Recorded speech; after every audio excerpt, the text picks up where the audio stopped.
itu usia Rasulullah 40 sampai 43 tahun atau 1 sampai 3 kenabian, ya. Kemudian dakwah jahriyah itu di usia Rasulullah 43 sampai 49 tahun, lumayan lama ya. 2, 4, 6, 7 tahun ini dakwah jahriyah dilalui. Atau dari 4 kenabian sampai 10 kenabian. Dan kemarin kita sudah bahas tentang di 9 kenabian atau di usia Rasulullah 48 tahun, yaitu pemboikotan. Dan sekarang kita sudah memasuki di akhir dakwah jahriyah, sudah akhir-akhir dakwah jahriyah, yaitu 10 kenabian atau usia Rasulullah 49 tahun. Baik, kita lihat kronologis peristiwa.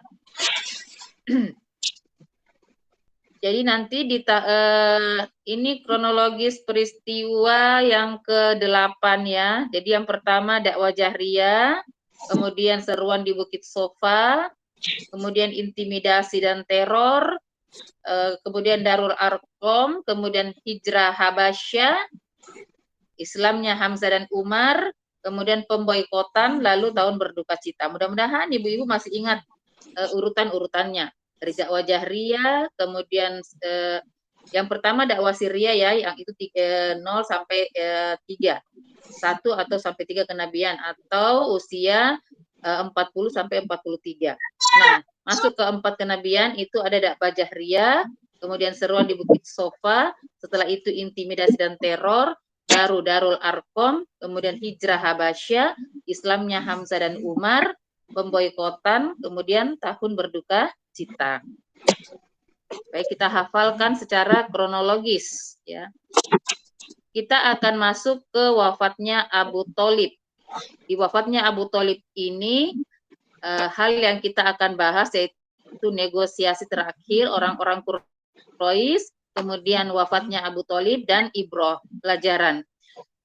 Baik, kita lihat dulu biografi Abu Thalib. Jadi namanya itu Abdul Manaf bin Abdul Muthalib bin Hashim ya. Abdul Manaf bin Abdul Muthalib bin Hashim. Nama aslinya itu Abdul Manaf. Lebih dikenal dengan Abu Thalib ya. Dikenal dengan Abu Thalib. Dia lahir di Mekah tahun 535 Masehi. Wafat di Mekah usia 80 atau 84 ya, ada yang mengatakan 80, ada yang mengatakan 84. Dimakamkan di pekuburan Ma'la Jannatul Mu'allah Mekah. Ayahnya bernama Abdul Muthalib bin Hashim Al-Quraisy, ibunya bernama Fatimah binti Amr dari Bani Al-Makhzum, kemudian istrinya Fatimah binti Asad. Anak-anaknya Thalib, kemudian Ja'far, kemudian Ali. Ini Ja'far yang ikut ke hijrah Habasyah yang juru bicaranya, yang dia berdialog dengan Raja Najasyi. Ini si Ja'far ini.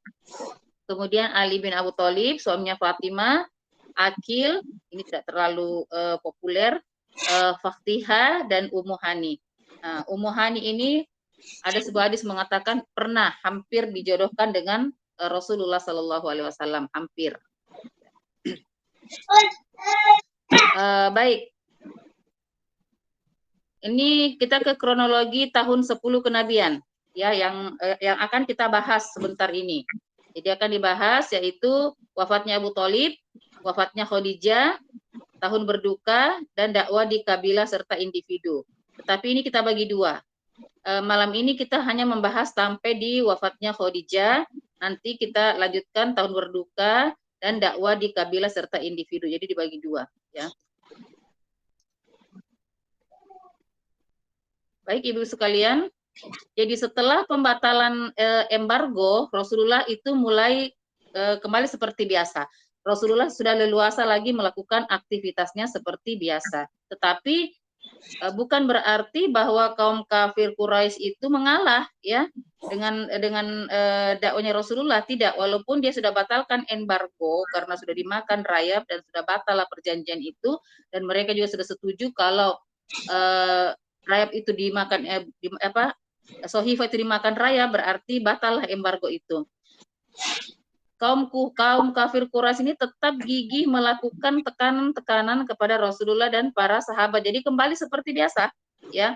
Rasulullah kembali ke Mekah, mereka sudah keluar dari perkampungan Bani Muthalib, ya, kembali ke rumahnya masing-masing, kembali beraktivitas seperti biasa, tetapi kaum Quraisy juga kembali seperti biasa, melakukan penyiksaan-penyiksaan, melakukan tekanan-tekanan seperti sebelum pemboikotan. Nah,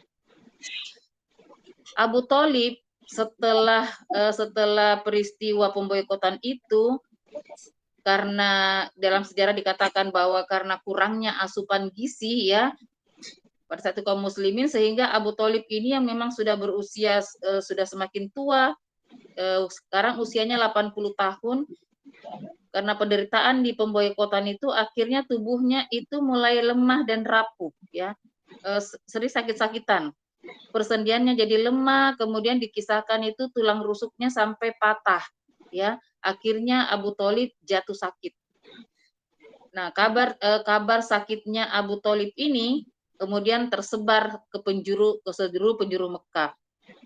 Ya, mendengar Abu Thalib ini sakit, malah orang-orang Quraisy ini, kafir Quraisy, ya, itu gembira mendengar sakitnya Abu Thalib. Yang mereka pikirkan adalah, wah, nanti kita lebih bebas, lebih leluasa ini menghancurkan Muhammad ketika tidak ada ini yang membackingi, tidak ada pamannya, karena pamannya ini memang kan pemuka atau tokoh. Dia kepala suku, kepala kafilah, bahkan dia pemegang Ka'bah waktu itu. Jadi kalau misalnya dia sudah tidak ada, maka bebaslah kita untuk apa-apain si Muhammad ini. Jadi mereka gembira sekali. Tetapi mereka juga katakan, sebaiknya sebelum ajal menjemput, ya, kita harus pergi jenguk itu si Abu Thalib, karena kenapa? Jangan sampai nama Quraisy ini tercoreng. Masa mendatangi Abu Thalib hanya ketika dia meninggal saja. Maka sebelum meninggal, ayo kita jenguk dia, sekalian kita kasih lagi ultimatum untuk dia untuk menekan itu keponakannya. Siapa tahu di akhir-akhir hidupnya ini dalam keadaan sakit dia bisa sadar, ya, dikatakan seperti itu. Dia bisa sadar dan bisa mengambil keputusan tentang keponakannya. Lalu mereka menyusun rencana untuk kembali berunding dengan Abu Thalib. Maka pemuka-pemuka Quraisy ini berkumpul, ada sekitar 25 orang, lumayan banyak. Pergi ceritanya menjenguk Abu Thalib. Di antara mereka itu ada Utbah bin Rabi'ah yang ikut, ya, semua ini pemuka-pemuka kaumnya, ya, kepala-kepala suku. Ada Utbah bin Rabi'ah, ada Syaibah bin Rabi'ah, ada Abu Jahal bin Hisham, ini tidak ketinggalan ini, ya. Pokoknya kalau ada seperti ini, Abu Jahal ini pasti tidak ketinggalan. Ada Umayyah bin Khalaf, ada Abu Sufyan bin Harb, ya, dan lain-lain. Pokoknya ada 25 tokoh-tokoh Quraisy itu yang datang ke rumah Abu Thalib, ya. Nah, sampai di sana mereka lingkarilah Abu Thalib itu dalam keadaan berbaring. Mereka katakan, wahai Abu Thalib, sebagaimana kamu ketahui, engkau ini adalah bagian dari kami saat ini. Maksudnya Abu Thalib itu bagian dari mereka, keluarganya mereka juga, ya. Sama-sama penyembah paganisme, sama-sama masih menganut agama nenek moyang. Dia katakan seperti itu. Engkau adalah bagian dari kami saat ini. Dan seperti yang kau ketahui, keadaanmu seperti ini, seperti apa saat ini? Dia mau ingatkan, itu loh, keadaanmu itu sudah sakit parah, ya. Sudah, ya, anggaplah menjelang kematian. Nah, telah terjadi sesuatu pada dirimu, kami itu cemas terhadap dirimu. Padahal kau tahu apa yang terjadi antara kami dan keponakanmu. Jadi dia ingatkan, kamu tuh sudah mau meninggal, sudah sakit. Terus kamu juga tahu bagaimana hubungan kita ini dengan keponakanmu, ya. Itu diingatkan, jangan sampai terjadi hal-hal yang tidak diinginkan di belakang hari. Jadi mereka itu meminta Abu Thalib untuk membujuk keponakannya menerima tawaran yang mereka ajukan. Saya sudah jelaskan kemarin, ya, apa yang mereka ajukan itu, yang disempat katakan, wahai Muhammad, bagaimana kalau kami menyembah Tuhanmu sehari dan kau menyembah Tuhan kami sehari, atau kalau kamu tidak mau sebulan saja, kalau tidak bisa sebulan, setahun lah, ya. kamu menyembah Tuhan kami sehari, kami menyembah Tuhanmu setahun, tapi ditolak mentah-mentah oleh Rasulullah. Ya, akhirnya dalam keadaan sakit itu berpikir juga si Abu Thalib ini pamannya, lalu dia mengirim utusan untuk meminta Rasulullah datang, ya, untuk meminta Rasulullah datang. Begitu Rasulullah datang, maka berkatalah Abu Thalib ini kepada Rasulullah, wahai anak saudaraku, orang-orang ini adalah tokoh-tokoh kaummu, ya.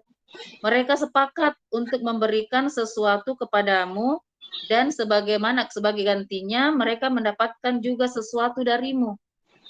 Lalu apa kata Rasulullah?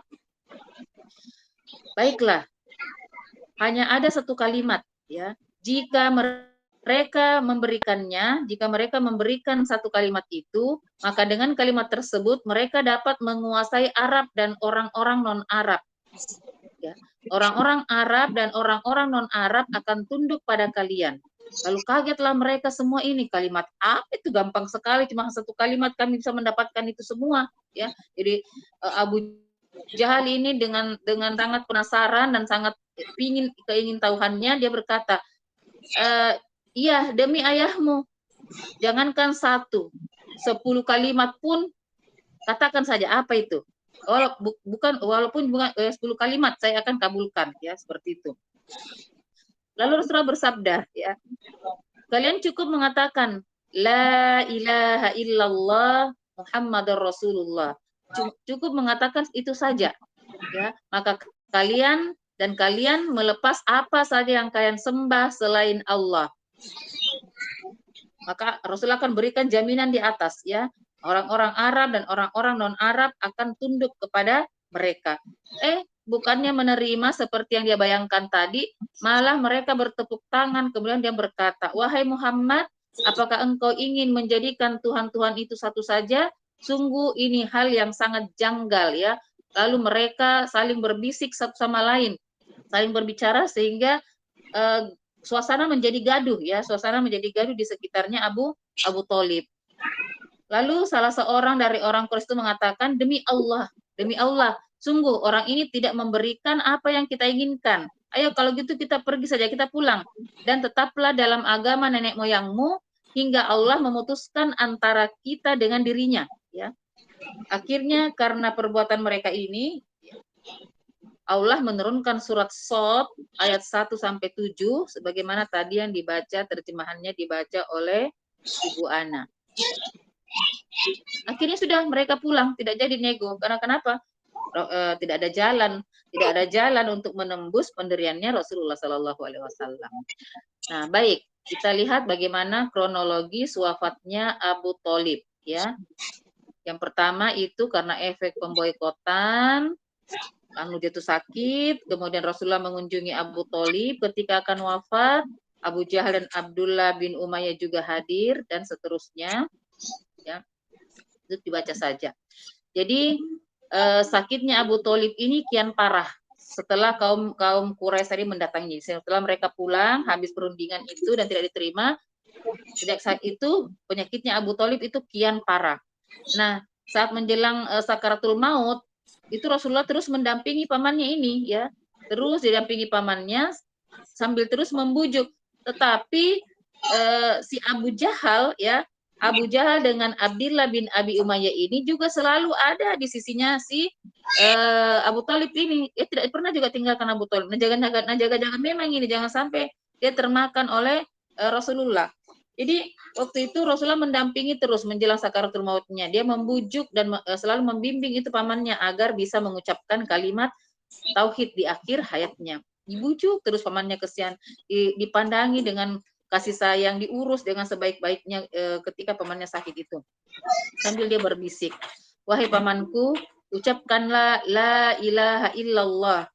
Kalimat ini akan kujadikan hujjah untukmu di sisi Allah Subhanahu wa Ta'ala. Mendengar itu, langsung Abu Jahal itu berdiri dari tempat duduknya, dan beliau katakan, dia langsung memotong, wahai Abu Thalib, sudah bencikah engkau dengan agama Abdul Muthalib? Jika engkau mengikuti keponakanmu itu, maka kami akan membencimu selamanya. Bayangkan, dia katakan kami. Ya, di atas namakan seluruh orang-orang Quraisy. Padahal sebenarnya Yang paling besar kebencian itu adalah dirinya sendiri, ya. Ini kerjaannya si Abu Jahal ini. Akhirnya karena memang Abu Thalib ini mempunyai loyalitas sangat tinggi terhadap fanatisme kesukuannya, ya. Akhirnya hingga akhir hayatnya dia tidak bisa beriman. Sampai akhir ayatnya itu bukan kalimat la ilaha illallah yang keluar dari mulutnya, tapi kalimat aku masih tetap dalam agamanya Abdul Muthalib, ayahnya. Mendengar itu Rasulullah sangat sedih, ya. Dia sangat sedih karena kenapa? Ya Allah, ini pamannya yang mati-matian membela dia, yang mati-matian selalu melindungi dia, yang dia harapkan keislamannya. Agar dengan keislamannya itu pamannya bisa selamat di akhirat nanti. Tapi ternyata di akhir hayatnya juga, sampai di akhir ayatnya tidak mengucapkan kalimat tauhid itu. Akhirnya Nabi Shallallahu Alaihi Wasallam bersabda, sungguh ya Allah, sambil menangis ya, Rasulullah mengatakan, sungguh akan aku mintakan ampunan untukmu selama aku tidak dilarang untuk melakukannya. Lalu Allah menurunkan surah At-Taubah ayat 113. Maka nali nabi walladzina amanu ayastaghfiru lil musyrikina. Tidak pantas, tidak sepatutnya, tidak pantas bagi Nabi dan orang-orang beriman itu memohonkan ampun bagi orang-orang musyrik. Walau kanu uli kurba, walaupun itu adalah karib kerabatnya, mimba dima tabayyana lahum, setelah datang kepada mereka tanda-tanda bukti yang nyata, ya. Jadi tidak boleh dimintakan ampun walaupun itu karib kerabat, bahkan orang tua sekalipun ketika dia kafir atau menjadi orang musyrik, maka itu tidak boleh dimintakan ampun, ya. Jadi ini surah At-Taubah ini adalah teguran kepada Rasulullah Shallallahu Alaihi Wasallam karena dia mendoakan pamannya. Rasulullah mendoakan karena begitu cintanya dia kepada pamannya dan mengingat betapa jasa-jasa pamannya itu sudah luar biasa besar ketika dia masih hidup selama ini. Orang-orang kafir Quraisy tidak berani menyakitinya karena takut dengan pamannya. Apa balasan buat Abu Thalib, ya? Dalam hadis Ibnu Abbas dikatakan Rasulullah bersabda, ya Rasulullah, ketika ditanyakan, hal nafa'ta Abu Thalib bi syai'in fa innahu kana yahutuka wa yaqdubu laka. Qala na'am. Huwa fi dhahdo, ya. Fi dhahdo minan nari walau la dzalika lakana fid darakil asfali minan nar.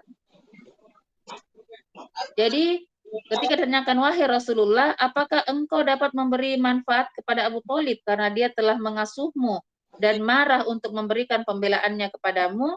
Beliau menjawab, iya, ia berada di bagian neraka yang paling dangkal, dan kalaulah bukan karena hal tersebut, niscaya dia berada di neraka paling dasar. Hanya tapi karena dia selama hidupnya terus memberikan pembelaannya kepada Rasulullah, maka nanti di akhirat nerakanya itu Abu Thalib adalah neraka yang paling dangkal. Dalam hadis yang diriwayatkan Bukhari, Rasulullah bersabda, semoga saja syafaatku bermanfaat baginya di hari kiamat. Lalu dia ditempatkan di neraka paling ringan, yang ketinggian apinya mencapai 2 mata kaki saja, ya. Jadi api nerakanya Abu Thalib nanti itu hanya 2 mata kaki, tidak berkobar-kobar besar. Ibu-ibu, Abu Thalib ini wafat pada bulan Rajab tahun ke-10 kenabian, 6 bulan setelah masa pemboikotan, ya, beliau wafat. Kenapa Abu Thalib tidak diberi hidayah?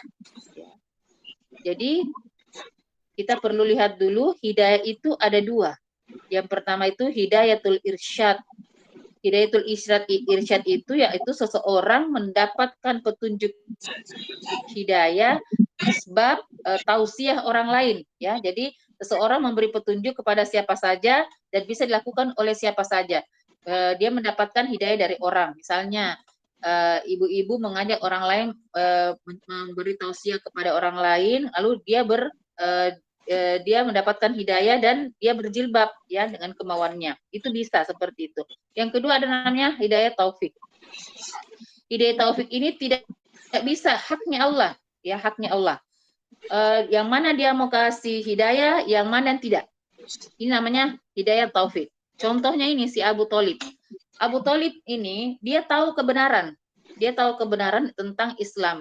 Dia tahu kebenaran apa yang dibawa oleh Rasulullah. Tapi karena fanatisme kesukuannya, maka dia tidak mendapatkan hidayah, tidak mendapatkan taufik dari Allah Subhanahu wa taala. Jadi berbeda sekali ya, berbeda. Dan ini yang didapatkan oleh Abu Thalib. Innaka la tahdi man ahbabta. Sekali-kali kau tidak bisa memberi hidayah kepada orang yang kamu cintai, ya. Walakin Allah yahdi may yasha, tetapi Allah memberi hidayah kepada siapa yang Dia kehendaki. Wa huwa a'lamu bil muhtadin, dan dia mengetahui orang-orang yang mau menerima petunjuk. Abu Thalib dia tahu kebenaran, tapi dia tidak mau menerima petunjuk. Kenapa di akhir hayatnya sebenarnya dia sudah ragu-ragu ketika Rasulullah terus membimbing dia.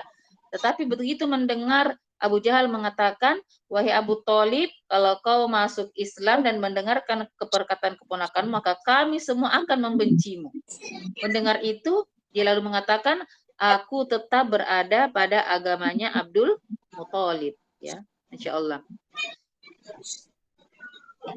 Lalu apa ibrohnya dari wafatnya Abu Thalib dalam keadaan tidak Islam ini? Ya, pertama, salah satu itu bahayanya fanatik buta terhadap sesuatu yang tidak memiliki dasar.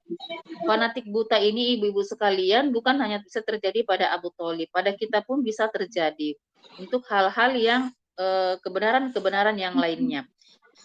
Maka sebenarnya kebenaran dalam Islam itu ketika kebenaran itu tidak bersumber dari Al-Quran dan hadis, kita tidak boleh pegang kebenaran itu sebagai satu-satunya hal yang harus kita ikuti. Jika di kemudian hari kita menemukan kebenaran yang lebih benar lagi, ya, maka kita harus tinggalkan. Kita harus tinggalkan apa yang kita pegang itu untuk mengikuti kebenaran yang lebih benar. Ya, saya ulang, kalau bukan bersumber dari Quran dan hadis. Jangan fanatik. Jangan fanatik.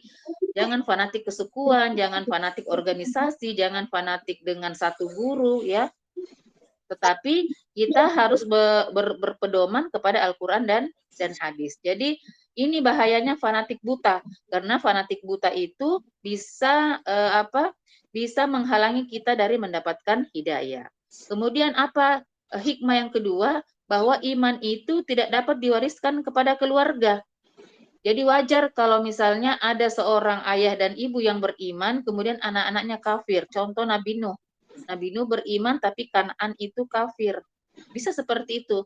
Ada yang suaminya beriman, istrinya kafir. Karena kenapa? Memang keimanan itu bukan warisan.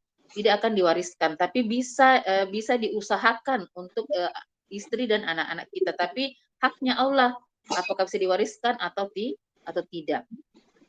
Kemudian hikmah ketiga, Rasulullah itu tidak pernah bosan-bosan mendakwahi orang hingga akhir hayatnya.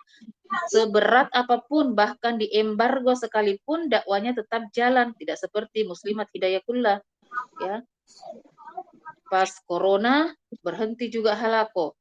Tapi saya hebat itu ibu-ibu di Mamuju. Selama corona, tetap halakonya. Halako online terus, tidak pernah berhenti. Ada juga musida-musida yang lain di stop itu otomatis. Jadi gara-gara corona berhenti semua dakwanya, ya. Ini tidak boleh seperti ini. Dalam keadaan apapun, dakwah tetap berjalan. Lihat Rasulullah bagaimana dia diboikot, itu tetap berjalan dakwah walaupun tidak jalan pada orang-orang luar, atau dia tidak bisa lagi berdakwah pada orang-orang yang menunaikan haji. Tetapi tetap mendakwahi orang-orang yang ada di perkampungan Muthalib itu. Jika Rasulullah tidak berdakwah di situ, bisa dibayangkan ibu-ibu bagaimana mereka itu. Mungkin ada yang sudah mengalah, ya. Mungkin ada yang sudah mundur dari perjuangan, akhirnya menyerahkan diri kepada kaum Quraisy untuk kembali ke agama nenek moyangnya karena tidak kuat lagi menahan siksaan di perkampungan Bani Muthalib itu. Bagaimana kelaparan menimpa, bagaimana kalau iman tidak kuat dan tidak ada dakwah, sudahlah, habis imannya. Kemudian hikmah keempat, larangan memohonkan ampun untuk orang kafir. Jadi tidak boleh mendoakan ampunan untuk orang kafir walaupun dia itu bapak kita atau ibu kita atau keluarga kita sendiri. Selanjutnya tawakal dalam berdakwah. Selalu berusaha kemudian tawakal. memurnikan ajaran-ajaran tauhid. Serta inilah resiko berteman dengan orang-orang yang sesat. Karena kalau berteman dengan orang-orang yang sesat, walaupun mungkin kita paham tentang kebenaran, itu akan menghalangi kita untuk mengakui kebenaran tersebut karena fanatisme berteman itu, ya. Jadi inilah bentuk kesedihan Rasulullah ketika ditinggal oleh pamannya. Satu tamengnya sudah hilang, ya. Satu tameng Rasulullah sudah hilang ketika meninggalnya Abu Thalib ini. Lalu, masya Allah, 3 bulan berikutnya, ya, 3 bulan berikutnya, kemudian Khadijah menyusul juga wafat. Masya Allah. Kita lihat biografinya Khadijah. Dia lahir di Mekah tahun 556, wafat di Mekah tahun 621 Masehi, pas tahun ke-10 kenabian, dimakamkan di Ma'la, Mekah, jadi sama tempat makamnya Abu Thalib. Dia mendapat julukan At-Tahiro, wanita yang suci. Nama suami Muhammad, ayahnya Khuwailid bin Asad, ibunya Fatimah binti Zaidah. Dia mempunyai anak dari Rasulullah, yaitu Qasim, Zainab, Ruqayyah, Ummu Kalsum, Fatimah, dan Abdullah. Jadi hanya berselang 3 bulan dari wafatnya Abu Thalib, Khadijah meninggal juga. Jadi Khadijah meninggal itu di bulan Ramadan, tahun ke-10 kenabian, di usia 65 tahun. Jadi kematian Khadijah ini sangat mengguncang Rasulullah. Kenapa? Sosok Khadijah ini merupakan nikmat paling agung dari Allah Subhanahu wa taala bagi Rasulullah, ya. 2 tameng sekaligus di tahun yang sama itu hilang bersamaan di sisi Rasulullah sallallahu alaihi wasallam. Pamannya yang selalu melindunginya dari orang-orang kafir Quraisy dan istrinya yang selalu menopang perjuangan. Bayangkan sampai habis itu hartanya Khadijah. Habis hartanya Khadijah, ya dia ini miliarder, ya. Menguasai 2/3 kekayaan kota Mekah waktu itu. Perdagangannya itu ekspor impor, bukan dagangan kecil-kecil, ya, bukan dagang kaleng-kaleng si Khadijah ini. Dia anak sultan sebelum menikahi 2 suaminya yang juga rata-rata pedagang. Jadi kekayaannya itu luar biasa Khadijah, dan itu habis. Habisnya kemana? Bukan habis dimakan, habis untuk membiayai perjuangannya Rasulullah. Terutama pada saat di pemboikotan itu, karena sampai 10 kali lipat itu harga makanan yang harus dibeli, dan yang dia mau dikasih makan itu bukan hitungan puluhan, ya, tapi ratusan. Itu harta Khadijah habis untuk beli makanan yang 10 kali lipat harganya itu untuk di-drop ke perkampungan Bani Muthalib untuk dimakan sama-sama semua oleh kaum muslimin dan anak-anaknya ini. Karena yang berkumpul di situ bukan cuma orang-orang Islam. Kalau orang Islam kan tidak sampai 100 lagi jumlahnya. Tapi di situ berkumpul semua keluarga Hashim, ya, Bani Hashim dan Bani Abdul Muthalib. Sehingga itu ratusan, banyak sekali. Disitulah habis-habisan Khadijah. Sampai dalam kisah itu dikisahkan ketika Khadijah itu meninggal, itu bajunya sudah penuh dengan tambalan-tambalan. Tubuhnya kurus, ya. Sampai akhirnya ketika Rasulullah pulang, dikisahkan masih hidup Khadijah, Rasulullah pulang dari berdakwah dalam kelelahan, dia tidur di pangkuannya Khadijah. Waktu itu Khadijah membelai rambut Rasulullah. Tidak terasa itu Khadijah menangis dan air matanya itu menetes di pipinya Rasulullah. Rasulullah terbangun lalu mengatakan, "Wahai Khadijah, kenapa engkau menangis? Apakah kau menyesal menikah denganku? Dulu engkau wanita yang kaya raya, sekarang kau menjadi miskin sekali dan tak punya apa-apa. Dulu kau wanita yang sangat terhormat, sekarang kau menjadi perempuan yang dihinakan karena berada di sisiku."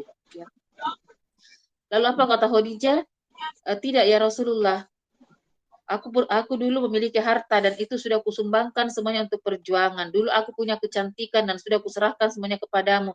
Dulu aku punya kemuliaan dan itu sudah kuserahkan kepada Islam. Yang membuat aku menangis ya Rasulullah, aku sudah sekarang tidak punya apa-apa lagi. Saya tidak punya harta lagi. Saya sudah menjadi wanita yang miskin.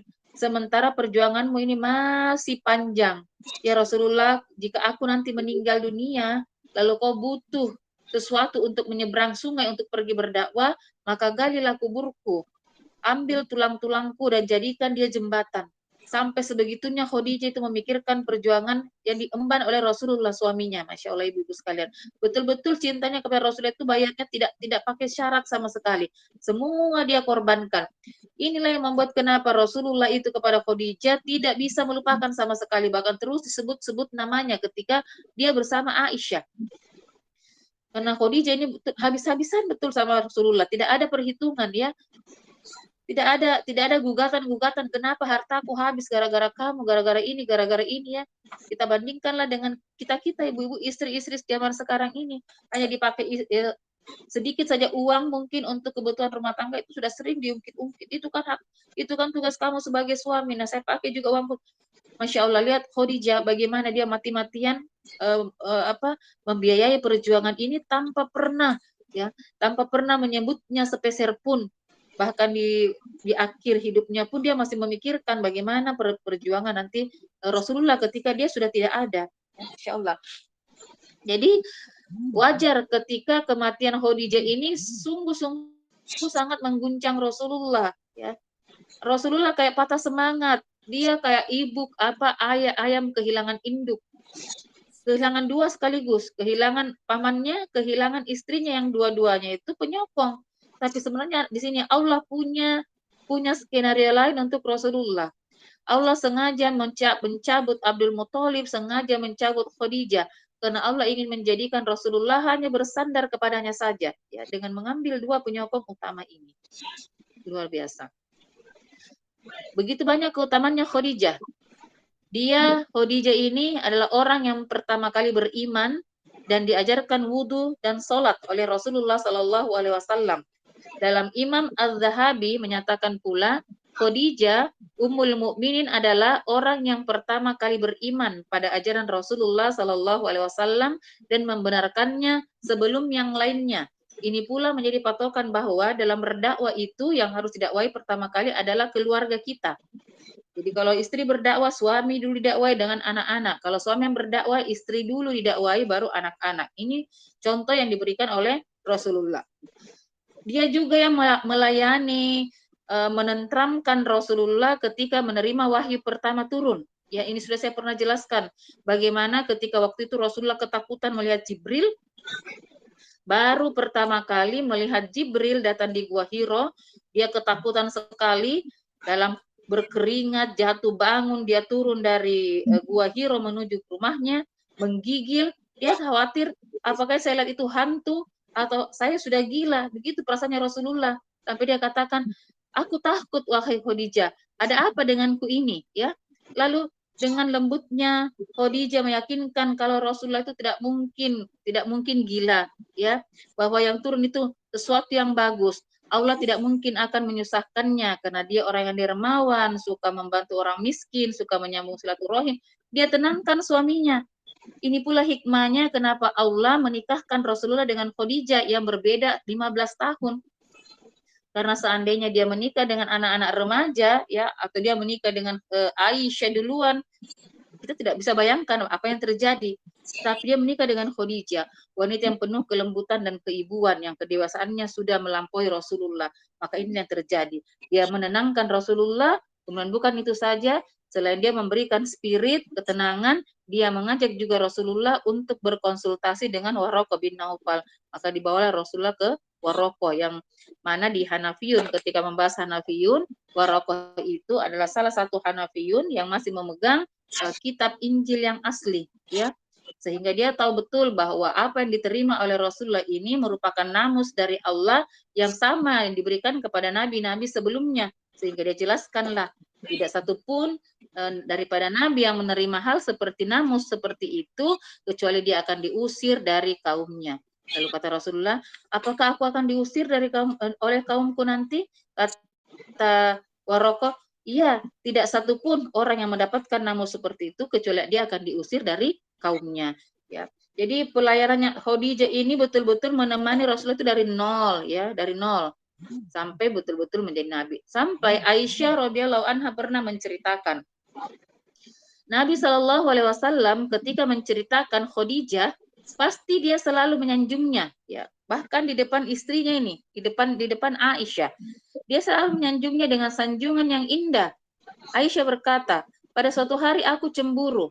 Ia berkata, karena saking cemburunya ini ya, saking cemburunya ini Aisyah marah, lalu mengatakan hal-hal yang agak kasar sedikit. Dia katakan, sudah terlalu sering engkau menyebut-nyebutnya. Dia itu seorang wanita yang sudah tua, padahal Allah telah menggantikan buatmu dengan wanita yang lebih baik darinya. Sampai Aisyah berkata begitu karena kesal.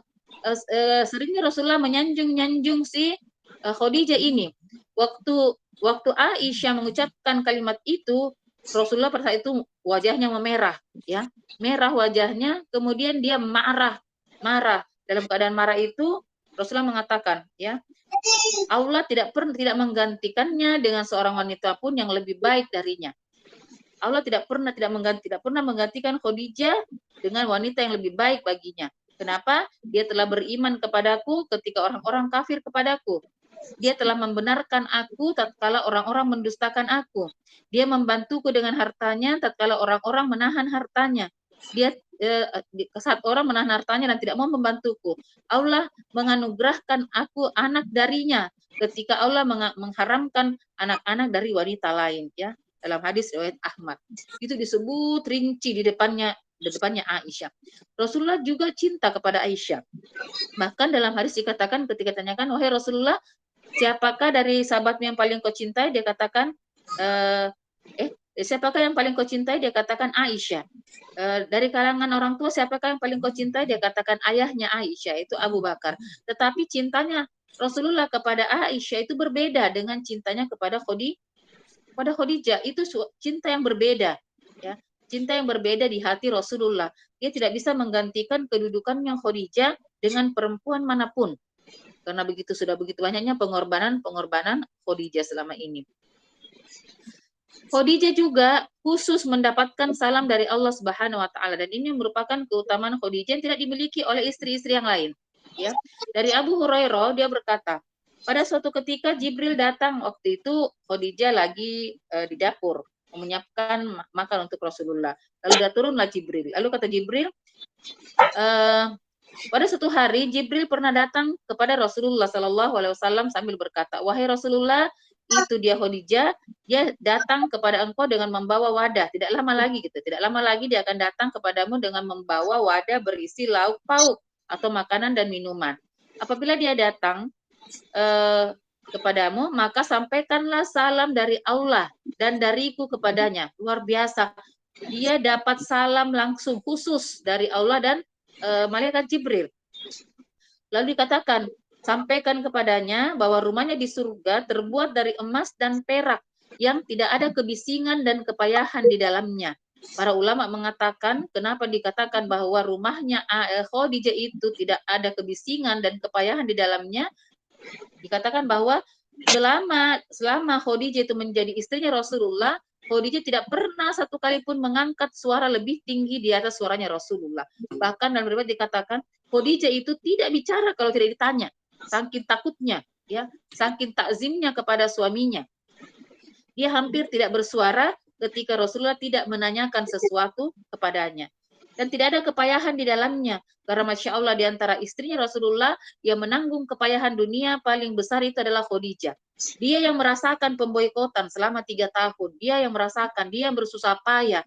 Dia mengorbankan semua hartanya. Maka wajar Rasulullah marah ketika Aisyah menghujat istrinya sampai dia katakan, dia itu kan sudah perempuan tua dan Allah sudah menggantikan untukmu dengan perempuan yang lebih baik. Jadi Rasul katakan tidak ada perempuan yang lebih baik dari Khadijah. Tidak ada. Khadijah wanita terbaik di dunia dan akhirat. Dari Ali radhiyallahu an, Rasulullah Shallallahu alaihi wasallam bersabda, wanita terbaik yang pernah ada ialah Maryam putri Imran dan Khadijah. Hadis riwayat Bukhari, ya. Maryam putri Imran itu ibunya Nabi Isa yang memang sangat suci dan tidak pernah tersentuh oleh apapun. Kesabarannya itu luar biasa juga. Ya. Makna yang paling nampak antara Maryam dan Khadijah adalah wanita terbaik, sama-sama wanita terbaik di zamannya masing-masing. Demikian pula disebutkan oleh Imam Nawawi dalam Syarah Sahih Muslim. Luar biasa. Khadijah merupakan wanita penduduk surga, dan sudah disebutkan oleh Rasulullah. Dalam hadis Ibnu Abbas, Rasulullah bersabda, wanita-wanita yang paling utama bagi penduduk surga adalah Khadijah binti Khuwailid, lalu Fatimah binti Muhammad, lalu Asia binti Muzahim, dan Maryam binti Imron. 4 penghulu surga ini disebutkan oleh Rasulullah dalam hadis riwayat Ahmad. Jadi sebenarnya ibu-ibu, kita itu kalau mau mencontoh seseorang, mau mencari pola, mau mencari uswatun hasanah, tidak perlu jauh-jauh, cukup sama 4 wanita ini. Karena kenapa? Dia sudah dijamin masuk surga, ya. Kita tidak perlu perlu kagum dengan Mama Dede atau dengan siapa, ya, yang belum jelas apakah Allah menempatkan di surga atau tidak. Cukup dengan 4 ini. Kita pelajari bagaimana tindak tanduk 4 perempuan ini. Apa yang mereka lakukan, amalan-amalan apa yang sehingga mereka menjadi penghuni-penghuni surga. Dan ini disebut oleh Rasulullah, dan perkataan Rasulullah itu tidak pernah salah, tidak pernah meleset, ya. Jadi 4 perempuan ini saja yang kita terus buka bagaimana peri kehidupan mereka, apa yang mereka lakukan selama hidup di dunia. Masya Allah. Khadijah, banyak sanjungan yang diberikan kepada Khadijah. Dari Aisyah dia berkata, aku tidak cemburu, ya, bahkan Aisyah sendiri pun itu memuji sebenarnya Khadijah dari kecemburuannya. Orang cemburu berarti yang dicemburu itu punya kelebihan darinya, ya, seperti itu. Dari Aisyah dia berkata, aku tidak cemburu pada seorang wanita pun melebihi kecemburuanku pada Khadijah. Jadi dia cemburu dengan istri-istri yang lain, tapi dia paling cemburu dengan Khadijah. Sungguh, dia telah wafat 3 tahun sebelum Rasulullah menikahiku. Kecemburuanku itu disebabkan aku pernah mendengar Nabi menyebut-nyebut Khadijah. Robnya pun menyuruh Nabi untuk memberikan kabar gembira kepadanya bahwa ia mendapatkan rumah di surga yang terbuat dari perhiasan. Ditambah lagi, apabila beliau menyembelih kambing, lalu beliau pun akan menghadiahkan sahabat-sahabat Khadijah. Jadi Rasul itu kalau menyembelih kambing, saking hormatnya kepada Khadijah, saking dicintainya, dia akan pisahkan dulu untuk sahabat-sahabatnya Khadijah, orang-orang terdekatnya Khadijah. Nah, ini bentuk kecemburuannya Aisyah. Kok bisa itu loh? Khadijah itu dapatkan salam langsung, ya, namanya istri yang lain pengen juga dong seperti itu, ya, tapi kok malah Khadijah yang mendapatkan itu. Khadijah sudah jelas disebutkan akan punya rumah di surga, sudah jelas disebutkan Khadijah itu penghuni surga, dia dapat salam dari Allah, dapat salam dari malaikat. Luar biasa sekali, ya. Wajarlah kalau Aisyah cemburu karenanya. Nabi masih memberikan penghormatan pada sahabat-sahabat Khadijah. Aisyah menyatakan bahwa dia tidak pernah punya rasa cemburu pada wanita selain pada Khadijah. Padahal Aisyah belum pernah melihat Khadijah, dia tidak pernah bertemu. Cemburunya dikarenakan karena Nabi menyebut-nyebut Khadijah. Terkadang kalau beliau menyembelih kambing, beliau memotong-motongnya lalu beliau kirim kepada sahabat-sahabat Khadijah. Aisyah radhiyallahu anha pun pernah berkata pada Nabi Shallallahu alaihi wasallam, seakan-akan di dunia ini tidak ada wanita selain Khadijah. Nabi Shallallahu alaihi wasallam menjawab, Khadijah itu begini dan begini, dan aku mendapatkan anak darinya. Jadi memang Rasulullah tidak bisa move on sebenarnya dari Khadijah selama-lamanya, ya. Bahkan ketika beliau sudah mempunyai istri-istri yang lainnya. Apa ibroh dari Khadijah yang bisa kita ambil? Satu, keimanan yang sangat teguh mendampingi Rasulullah selama perjuangan, ya. Kita berdoa semoga kita juga ini bisa menjadi istri-istri yang teguh mendampingi suami-suami kita berjuang di lembaga ini untuk menyongsong peradaban Islam. Ini yang perlu kita ambil keteladanan dari Khadijah. Kemudian dia sungguh-sungguh mendukung kebenaran, ya. Dia sudah yakin dengan apa yang dibawa oleh Nabi Muhammad, sehingga dia tidak punya rasa-rasa ragu sedikit pun untuk menghabiskan hartanya di jalan Allah, mengabdikan semua sisa umurnya kepada Rasulullah. Ketika suatu hari Khadijah ditanya, wahai Khadijah, betapa bahagianya engkau bersuamikan Muhammad, ya. Betapa bahagianya engkau bersuamikan Muhammad. Apa kata beliau? Setelah menikah dengan Muhammad, aku tidak pernah memikirkan bagaimana aku bahagia dan bersenang-senang dengannya. Tapi yang aku pikirkan adalah bagaimana Muhammad itu bersenang-senang denganku. Oh, Masya Allah.